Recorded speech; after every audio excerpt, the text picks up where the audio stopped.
Vi er anarkister. Okay, tjek. Vi ruller. Vi er anarkister for et bedre åmiljø i Lejre. Og det vi vil gøre i dag er, at vi vil være lidt rundt i åen og teste forureningen.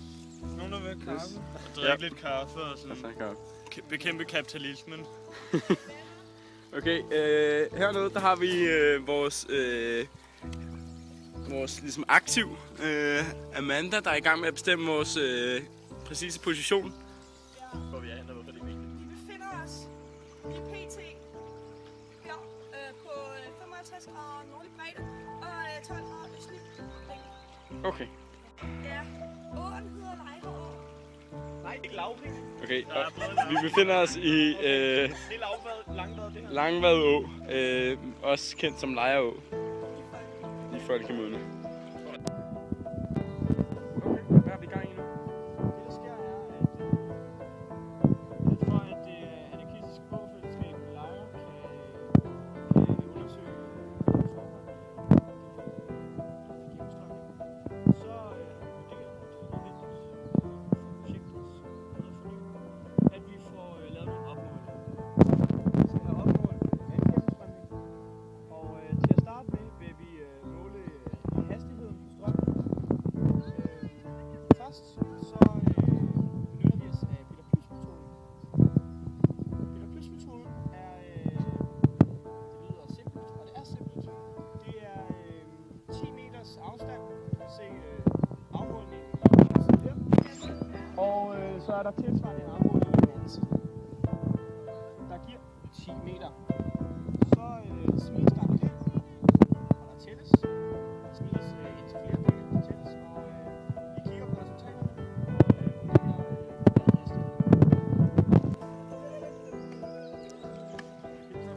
Den er på vej.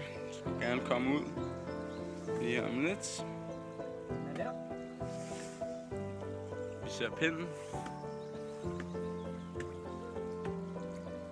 Holder du øje? Stop. Så Amanda, hun er i gang med at fange dyr, som vi kan bruge til vores undersøgelse. Det der sker er, at vi skal have bestemt makroindekset, og det gør vi ved at se, hvad for nogle dyr, der lever i åen, og hvad for nogle behov, de har for at kunne leve i åen. Og på den måde, så kan vi se graden af vandforurening, der er i åen. Amanda har fundet et nyt dyr nu, hvilket er utrolig essentielt for vores opgave. Det er vigtigt, at vi får indsamlet så mange forskellige slags arter, som vi overhovedet kan, så vi derigennem kan bestemme. Der er en god gang jord der. Se her. Lad os se, hvad har du fundet der? Altså det her, ikke? Det er en klar 16'er, Er det en 16'er? mens den her, det er en 4. Og så var der, hvor blev den lille af? Jeg synes lige, du skal bevæge dig ud, og se om du ikke kan få nogle flere med. Og så Jamen, hælder vi jeg dem skal op. lige, der var en ny. Den der har der ikke sådan, den har der ikke Her har vi så et dyr, vi har fanget i åen. Se, det der, det er den store. Den ligger sprillet lidt. Den har en dårlig tendens til konstant at vende sig om på ryggen. Det er lidt irriterende. Men hvis man ser nærmere på den, så har vi konkluderet, at det er en nummer 11, som ser sådan her ud. Hey, hvor er vores 11'er? Nå, den har du der. Hvor skal jeg lige pege her? Så de ligner meget hinanden. De har begge to 3 ben foran. Et forholdsvis sådan lille hoved, gult hoved med 2 kroge, og så en lang hale, der er todelt. Det er den eneste af det eksemplar, vi har fundet. Den der, det er nummer 1, du. Det er en rigtig lille baby. Okay, det ville være ret professionelt, hvis vi kunne lave nogle navne på dem. Ja, men det er nummer 1. Det er nummer 1. Nummer 1 dyr. Man kan tydeligt se det på benene. De bøjer i 3 forskellige hak, ligesom den her. Det er jo faktisk godt, at den der. Ja, det tror jeg også, det er. Jeg tror, det er den der. Jeg tror, det er nummer 16. Ja, det er også Det er den også der. den der. Det er nummer 16. Nej, det er ikke 16, fordi prøv at se, den har sådan nogle bitte små. Jamen, den har takker på halen sådan ud af. Det har den her, det har 16 ikke. Vi dropper det. Ja, altså vi har nu gennem periode her ved åen, har et anarkistisk åfællesskab Lejre lykkedes med at fremskaffe eksemplarer på forskellige dyr. Vil du være sød at filme kassen her? Vi har her i siden ser vi forureningsniveauet. Det vil altså sige, at dyrene, der findes i denne kategori herover, er dyr, der viser, at åen er meget forurenet. Det er altså dyr, der lever. Ja, her er det vigtigt at påpege, at de dyr, som ligger herover, faktisk ikke ligger her, fordi de er kategoriseret som de her dyr, men fordi at vi tænkte, at Lejre selvfølgelig er så mega ren, at alle dyrene kommer til at ligge herover. Så det her det er faktisk bare vores dyre rodebunke. Men hvorfor er det, Amanda, at man kan skelne på den her måde med det her skema? Jamen det er jo fordi, at de her dyr, det er nogle dyr, som hovedsageligt lever i vand, som faktisk er meget rent. Hvad er det, der gør vandet rent? Det er for eksempel indholdet af kvælstof i vandet, eller indholdet af fosfor. Som gør det rent. Hvis der er meget gødning, kunstgødning i de omkringliggende gårde, som løber ned i vandet i åløbet, så vil det jo skabe et forurenet åløb. Og Hans, du er jo netop en af de anarkister fra fællesskabet, der har en gård lige i nærheden. Og kan du fortælle os lidt om, hvad I gør for at undgå, at åen bliver forurenet? Vi er for eksempel økologer, selvfølgelig, så vi ikke ind for, at vi sprøjter vores frugter med gift. Det er ikke alene usundt, men det forurener også vandløbene. Så derfor så kan vi konkludere, at på baggrund af vores optagelser, så har vi fundet mange af denne slags. Vi har fundet mange her. Vi har fundet mange af den. Vi har fundet mange her. Og vi har også fundet et pragteksemplar af nummer 11, som Hans lige vil vise os her. Den ligger her. Lige her. Det er den, der sidder fast på vores gren her. Skal vi lige slippe den fri? Den er der. Den er der, ja. Lige her, jeg peger på den. Ja, godt. Det vil altså sige, at disse kategorier er kraftigt repræsentative. Og Lejre Å er en ren å i forhold til dyrelivet. Den er 60. Ja, vi så Amanda, der er i gang med at måle åens dybde. Vi holder et målebånd ud. Åen er 3 meter og 40 cm lang, og vi måler hver 25 cm, hvor dyb den er. Så vi får en meget præcis måling. Er den 16 cm dyb? Det vi skal til nu, det er at bestemme værdien af nitrat og fosfat og pH-værdien i den her seng. Det er selvfølgelig vigtigt, så vi kan bestemme, hvor rent sønder og hvor forurenet der er. Og vi kan finde ud af, om der skal gøres yderligere tiltag for at sikre den her ås overlevelse.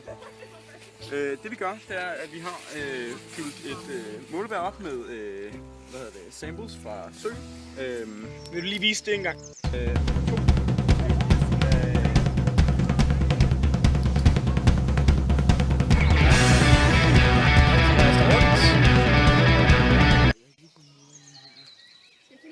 Det her, det vil svare til, at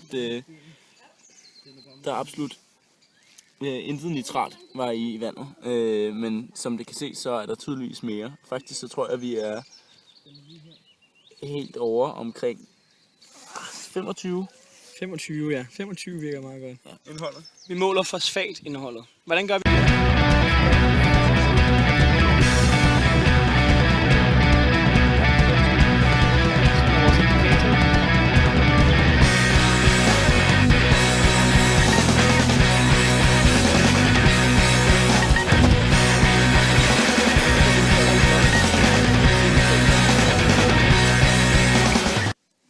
Lige før. Den har en meget, meget let farve.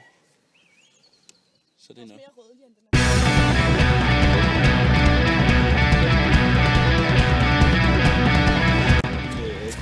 Lolly. Så ligger den her altså lidt højere, så vi har basisk sø. Basisk sø. Så det konkluderer ligesom vores kemiske undersøgelse.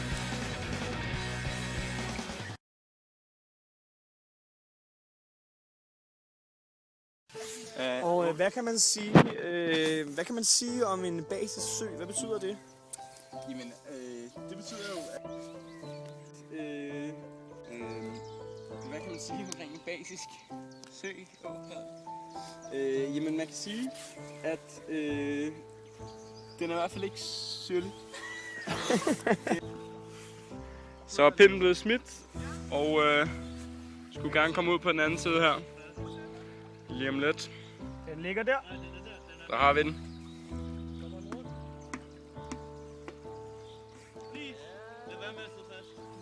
Og den sidder fast. Og den er done. Okay, nu hopper jeg lige ud i vandet her. Åh, det var koldt. Ja, men bare fold din, har du ikke taget sokkerne af på begge fødder? Har du ikke taget sokkerne af på begge fødder?